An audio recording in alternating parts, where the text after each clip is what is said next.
नमस्कार मित्रांनो, पारू 11 मार्च प्रोमध्ये मारुती पारूला सांगतो, गणी कसा घरी आला, पण साई आणि हरीश सर गेले. आता पारूला खूप रडायला येतं. ती मारुतीला मिठी मारते, पण तेवढ्यात आदित्यला फोन येतो. तो म्हणतो, हा प्रीतम. तो थोडासा बोलतो आणि प्रीतम प्रीतम करत असतो. पारू म्हणते, आदित्य सर काय झालं? तो म्हणतो, पारू प्रीतमचा फोन होता. ऑफिसमध्ये गुंड शिरले, पण तू गणीला बघ, मी ऑफिसमध्ये जातो. सावित्री म्हणते, पारू आईला मॅडमला सांगायला हवं. मारुती म्हणतो, जा जा जा लवकर जा आणि मॅडमला सांगा. इकडे आदित्य जात असतो, पण नेमकी त्याच्यासमोर एक गाडी थांबते.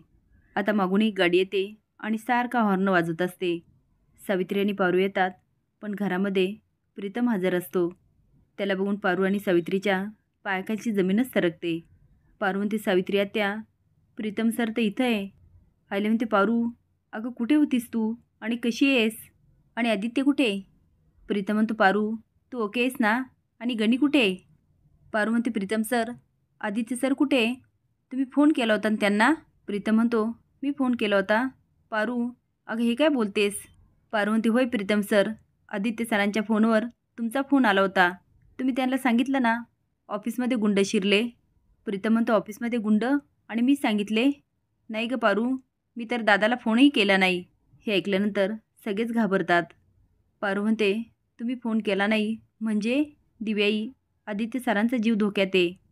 इकडे मागून खूप हॉर्न वाजत असतात. आता आदित्य पण गाडी काढण्यासाठी हॉर्न वाजवतो. आले म्हणते, प्रीतम आदित्यला पटकन फोन लाव. आदित्य फोन उचलतो आणि म्हणतो, आई आई काय म्हणतेस? आवाज येत नाही आहे. आईले म्हणते, आदित्य प्रीतम घरी आलेला आहे आणि मी पण घरीच आहे. पण आदित्याला काय ऐकू येत नाही. तो आता गाडीच्या खाली उतरतो आणि फोनवर बोलायला लागतो. तेवढ्यात मागची गाडी एकदम मागे जाते. आदित्य म्हणतो, हॅलो आई. आईला म्हणते, आदित्य अरे कुठे आहेस तू? पण तेवढ्यात ती गाडी वेगाने येते आणि आदित्याला उडवते. असेच नवीन अपडेट जाण्यासाठी लाईक आणि सबस्क्राईब करा. धन्यवाद.